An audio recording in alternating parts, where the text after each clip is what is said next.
बिस्मिल्लाहिर्रहमानिर्रहीम। अस्सलामु अलैकुम। दोस्तों, आज गंदम की फसल को पहला पानी लगाए हुए तकरीबन 2 हफ़्ते और 2 से 3 दिन हो गए और माशाल्लाह आप देख सकते हैं कि इसके शगुफ़े जिस तरह बन रहे हैं। मैं आपको नज़दीक से दिखाऊं तो ये आप देख सकते हैं। ये इसके शगुफ़े भी बहुत अच्छे बन गए हैं क्योंकि इसको हमने जो फर्स्ट इरिगेशन थी उस पे हमने जो इसको फर्टिलाइज़र दिए थे वो आपके साथ मैंने शेयर किए थे। तो आप देख सकते हैं आप इसमें ये इसके शगुफ़े। अभी इसको सिर्फ एक वीडिसाइड स्प्रे करने वाली है। इतनी ज़्यादा जड़ी बूटियाँ हैं तो नहीं, लेकिन सिर्फ इसमें धनिया बूटी थोड़ी सी है।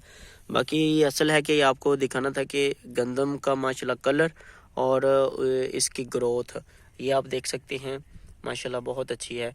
अभी इसकी हाइट आप देख सकते हैं कि ये मेरा एक हाथ है और इसके बराबर की हो चुकी है, ये आप देख सकते हैं। और तकरीबन ये 6 से 8 इंच तक इसकी जो है ना वो लंबाई हो चुकी है गंदम की। और इसके शगुफ़े भी माशाल्लाह बहुत अच्छे बन रहे हैं। सबसे पहले इस तरह लगता था कि ये बहुत इसका बीज कम हमने डाला है, लेकिन अब अल्हम्दुलिल्लाह अब इसकी काफ़ी ज़्यादा जगह फुल हो गई हैं और कलर भी माशाल्लाह इसका फुल लश ग्रीन है। जैसे जो इसको खाद डाली हुई हैं उसका अब इसका असर शुरू हुआ है। तो इसके ऊपर हमने यूरिया डाला था, वो हमने पानी लगाने के दूसरे दिन हमने इसको डाला था यूरिया 1 बोरी 1 एकड़ पे। तो उससे पहले हमने जो चीज़ें डाली थी उसमें एक पोटाश था, नया पोटाश के नाम से सजेंटा का, और साथ उसमें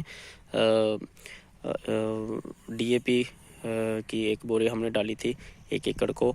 एक हमने नीचे डाली थी जब हमने बिजाई की थी, और एक पहले पानी पे हमने इसको डाल दी थी, और साथ इसके हमने कैन गवारा एक वो भी साथ बोरी डाल दी थी, और तीसरे नंबर पे हमने इसको यूरिया 1 डाल दिया है। तो अल्हम्दुलिल्लाह बहुत अच्छी फसल करी हुई है। इंशाल्लाह बाकी भी आपसे शेयर करता रहूँगा। इजाज़त दीजिए, अल्लाह हाफिज़।